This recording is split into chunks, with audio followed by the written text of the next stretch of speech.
Hello everyone, आप सभी को आज के इस सामाजिक विज्ञान विषय के पाठ्य योजना में एक बार फिर से बहुत बहुत स्वागत है। आज के इस पाठ्य योजना में हम देखेंगे सामाजिक विज्ञान विषय की पाठ्य योजना और उप विषय है नागरिक शास्त्र। तो चलिए दोस्तों शुरू करते हैं आज का पाठ्य योजना।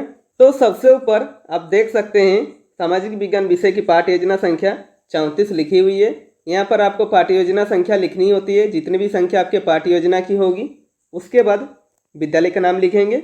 आप जिस विद्यालय में पढ़ाने के लिए जाएंगे उस विद्यालय का नाम यहाँ पर मेंशन करेंगे।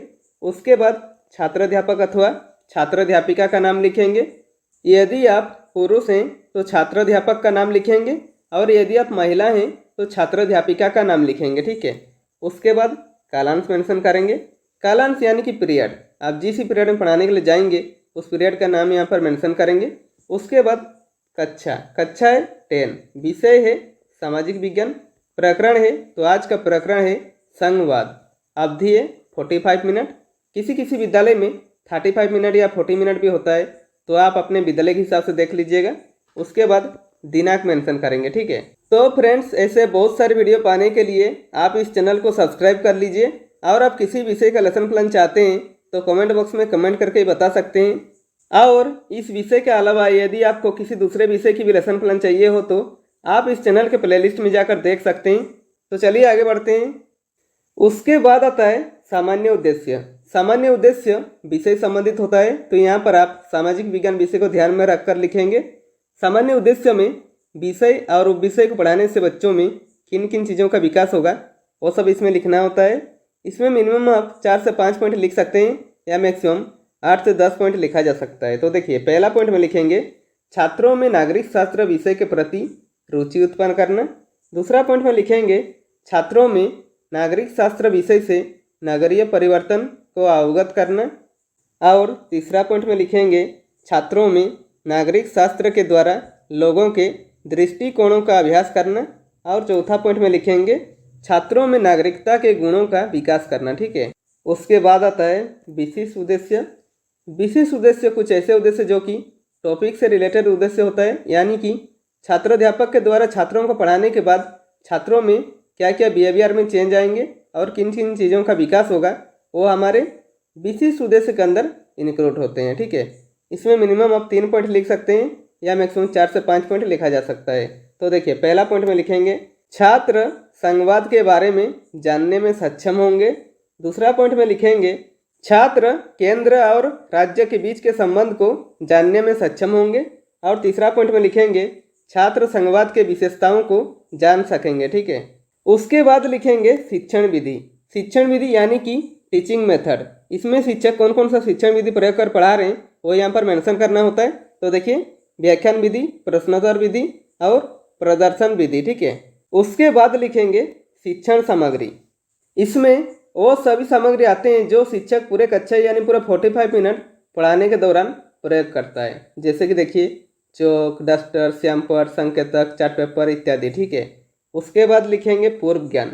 इसमें क्या लिखा हुआ है देखिए, छात्र संघवाद के बारे में सामान्य जानकारी रखते हैं। उसके बाद आता है प्रस्तावना।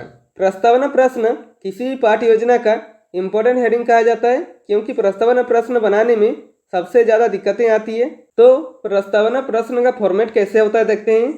प्रस्तावना प्रश्न का फॉर्मेट 3 कॉलमों से बनता है। पहला कॉलम में लिखेंगे क्रम संख्या, दूसरा कॉलम में लिखेंगे छात्र अध्यापक क्रियाकलाप अथवा छात्र अध्यापिका क्रियाकलाप और तीसरा कॉलम में लिखेंगे छात्र छात्रा क्रियाकलाप। ठीक है। इसमें मिनिमम आप 3 प्रश्न पूछकर प्रकरण निकाल सकते हैं या मैक्सिमम 5 से 6 प्रश्न पूछकर प्रकरण निकाल सकते हैं। ठीक है। इसमें सभी प्रश्न और उत्तर क्रमबद्ध रूप में होनी चाहिए, यानी कि छात्राध्यापक के प्रश्न करने पर जो छात्र छात्रा उत्तर देंगे उसी उत्तर से छात्राध्यापक पुनः एक प्रश्न करेंगे। ठीक है। तो देखिए, यहाँ पर आपको और अच्छे से समझ में आएगा। क्रम संख्या में 1 लिखेंगे। छात्राध्यापक पहला प्रश्न करते हैं हमारा देश का क्या नाम है, तो छात्र छात्रा क्या उत्तर देते हैं? उत्तर देते हैं भारत। ठीक है। यहाँ पर देखिए, छात्र छात्रा क्या उत्तर देते हैं? उत्तर देते हैं भारत। ठीक है। इस भारत शब्द को लेकर छात्राध्यापक पुनः एक प्रश्न करेंगे। तो देखिए, यहाँ पर छात्राध्यापक दूसरा प्रश्न करते हैं भारत की शासन व्यवस्था का संचालन कौन करता है, तो छात्र छात्रा क्या उत्तर देते हैं? उत्तर देते हैं केंद्र और राज्य सरकार। ठीक है। उसके बाद छात्र अध्यापक तीसरा प्रश्न करते हैं, केंद्र और राज्य सरकार का समन्वित रूप किस नाम से जाना जाता है। तो छात्र छात्रा क्या उत्तर देते हैं, उत्तर देते हैं संघवाद नाम से जाना जाता है। ठीक है। उसके बाद छात्र अध्यापक चौथा प्रश्न करते हैं, संघवाद से क्या समझते हो। तो छात्र छात्रा क्या उत्तर देते हैं, छात्र छात्रा कोई उत्तर दे नहीं पाते हैं और मौन रहते हैं, यानी कि ये क्या हो जाएगा, समस्यात्मक प्रश्न हो जाएगा। ठीक है। इसका उत्तर छात्र नहीं दे पाएंगे तो कक्षा शिक्षक यानी आपका कर्तव्य है कि आप उस चीज़ को अच्छे से समझाएं बच्चों को। उसके बाद उद्देश्य कथन में लिखेंगे, बच्चों आज हम लोग संघवाद के बारे में विस्तार पूर्वक अध्ययन करेंगे। ठीक है। उसके बाद आता है प्रस्तुतिकरण। प्रस्तुतिकरण पाठ को हमें सबसे अच्छा बनाना होता है कि जितना भी कंटेंट होता है टॉपिक का वो सब प्रस्तुतिकरण पाठ में रखते हैं। ठीक है। तो प्रस्तुतिकरण का फॉर्मेट कैसे होता है देखते हैं। प्रस्तुतिकरण का फॉर्मेट 4 कॉलमों से बनता है। पहला कॉलम में लिखेंगे शिक्षण बिंदु यानी कि टीचिंग पॉइंट, इसमें हम कौन कौन से पॉइंट कवर करेंगे वो सब लिखेंगे। और दूसरा कॉलम में लिखेंगे छात्र अध्यापक क्रियाकलाप अथवा छात्र अध्यापिका क्रियाकलाप यानी कि पुपिल टीचर एक्टिविटी, इसमें क्लासरूम में टीचर क्या क्या एक्टिविटी कर रहे हैं वो सब लिखेंगे। और तीसरा कॉलम में लिखेंगे छात्र छात्रा क्रियाकलाप यानी कि इसमें क्लासरूम में छात्र छात्रा क्या क्या एक्टिविटी कर रहे हैं वो सब लिखेंगे। और चौथा कॉलम में लिखेंगे श्यामपट कार्य। ठीक है। उसके बाद शिक्षण बिंदु पर लिखेंगे संघवाद परिचय और इसके बारे में छात्र अध्यापक जो बताएंगे वो छात्र अध्यापक क्रियाकलाप पर लिखेंगे। तो देखिए क्या बताते हैं, संघवाद एक संस्थागत प्रणाली है जिसमें एक प्रांतीय स्तर की सरकारें और दूसरी केंद्रीय स्तर की सरकार एक साथ एक ही देश में अपने अपने अधिकारों के अनुरूप शासन करती है। सरकारों की ऐसी व्यवस्था को संघवाद कहते हैं। भारत एक संघीय व्यवस्था वाला देश है। ठीक है। जिसमें केंद्र तथा राज्य दोनों सरकारों के बीच अधिकार एवं दायित्व बांटे हुए हैं। सत्ता के इन दोनों स्तर की सरकारें अपने अपने स्तर पर स्वतंत्र होकर अपना काम करती है। ठीक है। और छात्र छात्रा क्रियाकलाप पर लिखेंगे छात्र छात्रा ध्यानपूर्वक सुनेंगे और श्यामपट कार्य पर छात्र अध्यापक जो पढ़ा रहे हैं उसे शॉर्ट में लिख दीजिएगा ताकि जो बच्चे ध्यान से सुन नहीं रहे हैं उन्हें भी अच्छे से समझ में आ जाए। तो हेडिंग देंगे संघवाद परिचय। पहला पॉइंट में लिखेंगे संघवाद एक संस्थागत प्रणाली है जिसमें एक प्रांतीय स्तर की सरकारें और दूसरी केंद्रीय स्तर की सरकार एक साथ एक ही देश में अपने अपने अधिकारों के अनुरूप शासन करती है। दूसरा पॉइंट में लिखेंगे सरकारों की ऐसी व्यवस्था को संघवाद कहते हैं। ठीक है। उसके बाद आता है बोधात्मक प्रश्न। इसमें छात्र अध्यापक बच्चों जो पढ़ा रहे हैं बच्चों को कितनी समझ में आ रहा है ये जानने के लिए बीच बीच में 1 या 2 प्रश्न करते हैं। तो देखिए प्रश्न करते हैं, भारत कैसी शासन व्यवस्था वाला देश है। तो छात्र छात्रा क्या उत्तर देते हैं, उत्तर देते हैं भारत एक संघीय शासन व्यवस्था वाला देश है। ठीक है। उसके बाद शिक्षण बिंदु पर लिखेंगे संघीय शासन व्यवस्था की विशेषताएं और इसके बारे में छात्र अध्यापक जो बताएंगे वो छात्र अध्यापक क्रियाकलाप पर लिखेंगे। तो देखिए क्या बताते हैं, संघीय शासन व्यवस्था की निम्नलिखित विशेषताएं हैं। पहला पॉइंट में लिखेंगे संघीय व्यवस्था में सत्ता केंद्रीय सरकार और अन्य सरकारों में बांटी होती है। दूसरा पॉइंट में लिखेंगे संघीय व्यवस्था में 2 या 2 से अधिक स्तर की सरकारें होती है। उसके बाद तीसरा पॉइंट में लिखेंगे सरकार के विभिन्न स्तर नागरिकों के एक ही समूह को नियंत्रित करते हैं लेकिन कानून बनाने, कर एकत्र करने और प्रशासन करने का उनका अपना अधिकार क्षेत्र है। ठीक है। उसके बाद चौथा पॉइंट में देखिए अदालतों को संविधान और सरकारों के विभिन्न स्तरों की शक्तियों की व्याख्या करने का अधिकार है। और पांचवा पॉइंट में लिखेंगे वित्तीय स्वायत्तता सुनिश्चित करने के लिए विभिन्न स्तरों की सरकारों के पास राजस्व के विभिन्न स्रोत होते हैं। ठीक है। और छात्र छात्रा क्रियाकलाप पर लिखेंगे छात्र छात्रा ध्यानपूर्वक सुनेंगे और समझेंगे और श्यामपट कार्य पर छात्र अध्यापक जो पढ़ा रहे हैं उसे शॉर्ट में लिख दीजिएगा। तो हेडिंग देंगे संघीय शासन व्यवस्था की विशेषताएं। पहला पॉइंट में लिखेंगे संघीय व्यवस्था में सत्ता केंद्रीय सरकार और अन्य सरकारों में बांटी होती है। दूसरा पॉइंट में लिखेंगे संघीय व्यवस्था में 2 या 2 से अधिक स्तर की सरकारें होती है। ठीक है। उसके बाद शिक्षण बिंदु पर लिखेंगे भारत में संघीय व्यवस्था और इसके बारे में छात्र अध्यापक जो बताएंगे वो छात्र अध्यापक क्रियाकलाप पर लिखेंगे।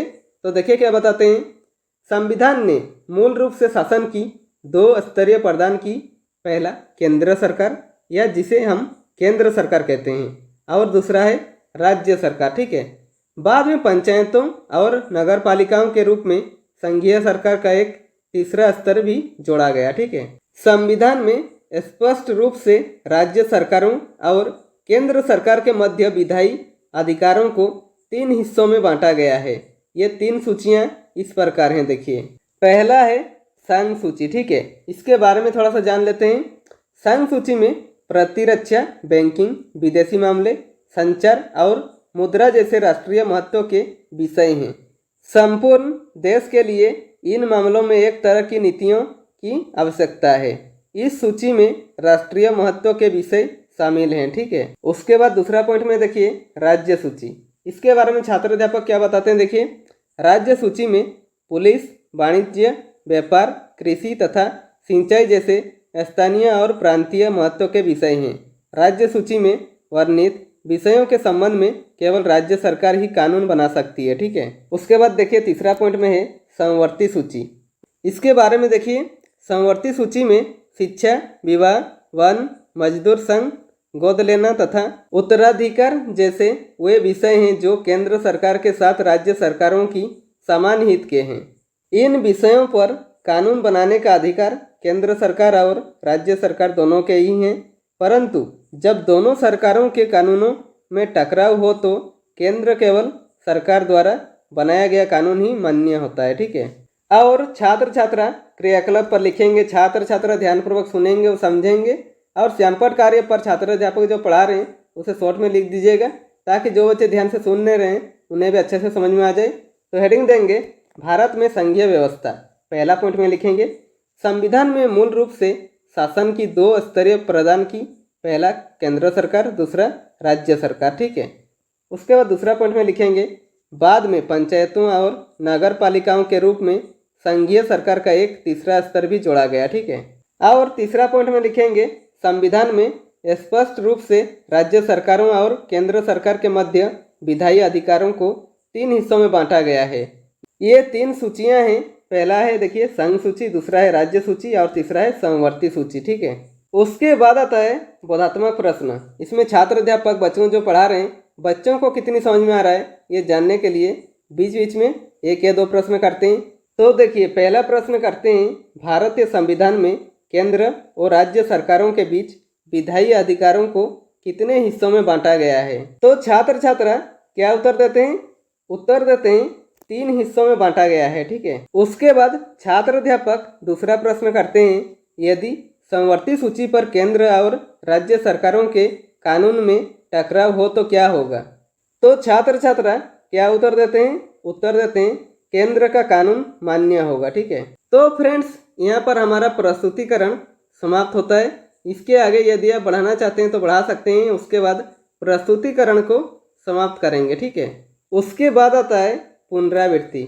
इसमें छात्र अध्यापक जो पढ़ाए उसे पुनः रिक्रिएशन करना होता है। ठीक है, तो देखिए पहला पॉइंट में लिखेंगे संघवाद एक संस्थागत प्रणाली है जिसमें एक प्रांतीय स्तर की सरकारें और दूसरी केंद्रीय स्तर सरकार एक साथ एक देश में अपने अपने अधिकारों के अनुरूप शासन करती है। ठीक है, दूसरा पॉइंट में लिखेंगे भारत एक संघीय व्यवस्था वाला देश है जिसमें केंद्र तथा राज्य सरकार के बीच अधिकार एवं दायित्व बांटे हुए हैं। ठीक है, उसके बाद तीसरा पॉइंट में लिखेंगे भारतीय संविधान में केंद्र और राज्य सरकारों के बीच विधायी अधिकारों को 3 हिस्सों में बांटा गया है। पहला संघीय सूची, दूसरा राज्य सूची और तीसरा समवर्ती सूची। ठीक है, उसके बाद आता है मूल्यांकन।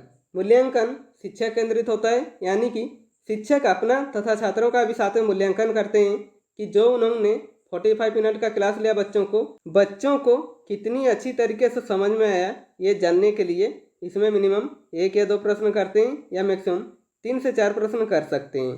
तो देखिए पहला प्रश्न करते हैं संघवाद से आप क्या समझते हैं। दूसरा प्रश्न करते हैं भारतीय संघवाद में कितने स्तर पर सरकारें कार्य करती है। और तीसरा प्रश्न करते हैं संघीय शासन व्यवस्था की विशेषताएं बताएं। ठीक है, उसके बाद आता है गृह कार्य। गृह कार्य पे ऐसे प्रश्न बनाइए कि बच्चों को घर पे जाकर वो चैप्टर रिवाइज करने का मौका मिले और आप उन्हें अच्छे से चेक भी कर सके। इसमें भी मिनिमम 1 या 2 प्रश्न करेंगे या मैक्सिमम 3 से 4 प्रश्न कर सकते हैं। तो देखिए प्रश्न करेंगे भारतीय संविधान के अनुसार केंद्र और राज्य सरकारों के बीच विधायी अधिकारों को किन 3 हिस्सों में बांटा गया है। तो फ्रेंड्स, इसी के साथ हमारा आज का लेसन प्लान कंप्लीट होता है। यदि वीडियो पसंद आए तो लाइक कीजिए और यदि आप चैनल में नए हैं तो चैनल को सब्सक्राइब कर दीजिए और बेल आइकन को दबा दीजिए ताकि मेरे सारे वीडियो आप तक पहुंचती रहेगी। और हो सके कैसी लगी वीडियो कमेंट बॉक्स में कमेंट करके ही बता सकते हैं।